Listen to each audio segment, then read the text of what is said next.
एक समय की बात है, भगवान श्री कृष्ण और युधिष्ठिर महाराज के बीच संवाद हो रहा था।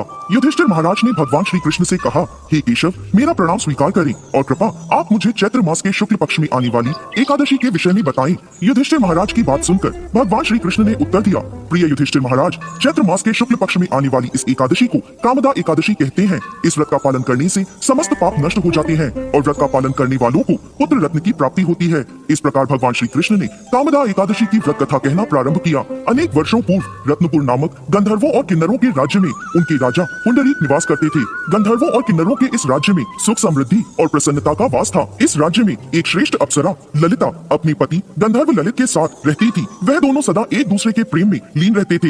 एक दिन ललित राजा पुंडरीक की सभा में नृत्य और गायन प्रस्तुत कर रहा था, परंतु उसके साथ उसकी प्रिय पत्नी ललिता नहीं थी। नाचते और गाते समय उसे ललिता की याद आ गई और उसके पैरों की गति धीमी हो गई। उसकी जीभ लड़खड़ाने लगी। तब सभा में उपस्थित नागराजों में श्रेष्ठ करकोटक नाम के एक नाग को ललित के मन का संताप ज्ञात हो गया। उसने राजा पुंडरीक को ललित के पैरों की गति रुकने एवं गायन में गलती होने की बात बता दी। करकोटक की बात सुनकर राजा पुंडरीक को गुस्सा आ गया और गुस्से में भरकर उन्होंने ललित को श्राप दे दिया, हे मूर्ख, तू मेरे सामने गायन प्रस्तुत करते हुए अपनी पत्नी को याद कर रहा है। मैं तुम्हें नरभक्षी राक्षस बनने का श्राप देता हूँ। महाराज पुंडरीक के इतना कहते ही वह गंधर्व विशालकाय राक्षस बन गया। उसका भयंकर मुख, विकराल आंखें, जिन्हें देखने मात्र से भय उत्पन्न हो जाता था, ऐसा राक्षस होकर वह अपने कर्मों का फल भुगतने लगा। जब उसकी प्यारी पत्नी ललिता को इस बात का पता चला तो वो बहुत दुखी हुई। ललिता अपने पति के विकराल आकृति देखकर मन ही मन सोचने लगी, क्या करूं, कहां जाऊं, मेरा पति बहुत कष्ट भुगत रहा है। वह रोती हुई जंगलों में अपने पति के पीछे पीछे घूमने लगी। जंगलों में घूमते घूमते उसे एक सुंदर आश्रम दिखाई दिया जहाँ एक शांत मुनि बैठे हुए थे।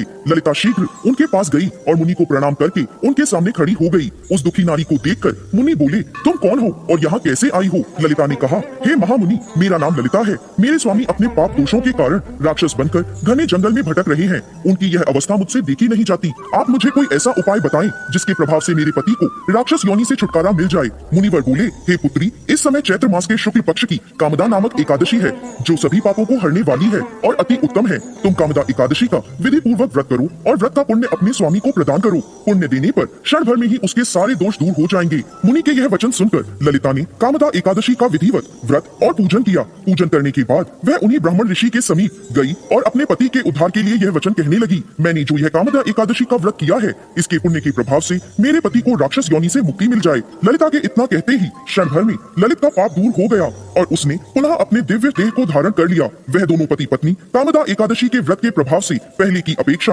और भी अधिक सुंदर रूप धारण कर स्वर्ग लोक को प्राप्त हुए। हे धर्मराज युधिष्ठिर, मैंने संसार के हित के लिए आपके सामने इस व्रत का वर्णन किया है। कामदा एकादशी ब्राह्मण हत्या आदि पापों से मुक्ति प्रदान करने वाली है। राजन, कामदा एकादशी की कथा को पढ़ने